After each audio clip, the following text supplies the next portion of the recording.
Students of class 10. In this video, I am going to explain heredity chapter. Some of your classmates have doubt in this chapter. So before going on to this chapter, you must understand the definition of heredity. What is actually heredity? So you know about that. It is the transmission of genetic characters from your parents to you. That means from our parents to the next generation. And of course you can say it is the inheritance of genetic character from our parents to offspring. You come to know this new word, that is offspring. Offspring means child. So another one word, that is inheritance. What is inheritance? That means the character that is similar to our parents comes from us. That means the process of coming or getting our characters from our parents to us is known as inheritance. And what is genetic character? Genetic character means that is related to our genes. That means similar to our parents. So there are many characters that is similar to our parents. You can see sometimes the earlobe, sometimes our eyes, and so many characters, varied form of characters that are similar just like to our parents. So these characters are related to our particular genes in our body. So this is called genetic characters. Now, in terms of this character, in terms of heredity or genetics, this character is known as traits. That means, suppose if we take a single character, height. So in height, two types of things are included. That means tallness and dwarfness. That means longer and shorter. So in this one character contains two types of things.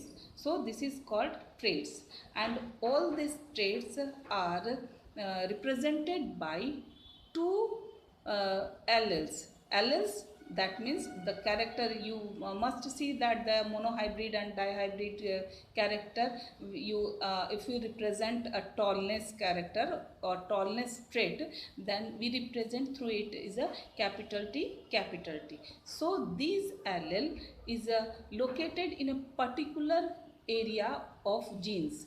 That means a locus. The locus means the particular region of genes. So genes are always exist in pair, so it is always in pair TT in a particular human being, either it is male or female. So every genes or every allele is represented by a pair. So you can always see that capital T, small t, capital P. So all the characters are represented by a pair of alleles. Now another term is genes. So what is genes? Genes are actually the unit of heredity. These genes come from our parents to us to produce or to generate a particular type of character within us. So this is the fragment of DNA. You all know what is DNA. DNA is present inside the chromosome. So it is a double helical structure, but on this DNA, a particular fragment, a piece of DNA is known as genes, and each gene represent a particular character of human being or any animals. So you must understand these genes, alleles, and many terms I have given already you before this video. So you must understand these terms.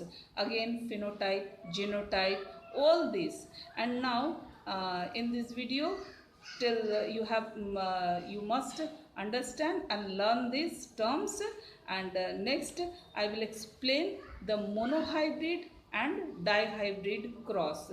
And you must understand also that what is dihybrid cross. Dihybrid cross, that means Mendel's experiment, that means Gregor Johann Mendel is the first scientist that make an experiment on certain characters, taking certain characters of pea plant regarding the inheritance of this genetic constituent or genetical character from one generation to the next generation, and these in terms of laws, and these laws are called Mendel's law of inheritance. Okay, so in monohybrid cross, Mendel took a single pair of characters. You can see, if monohybrid, we can represent a monohybrid cross, then either a tallness and dwarfness. But in dihybrid, what happened with suppose with tallness, he took the another character, suppose a round seed character, and one is height character. So tall and round or tall or wrinkled is crossed with another plant with dwarf and round. Okay, so this type of cross between two plants, two characters, taking two characters is called dihybrid cross. So I will explain in my next video. So till then, you watch this video and try to understand actually what is heredity. So if you have cleared it, then you can already automatically you can understand the monohybrid and dihybrid. Till then, thank you.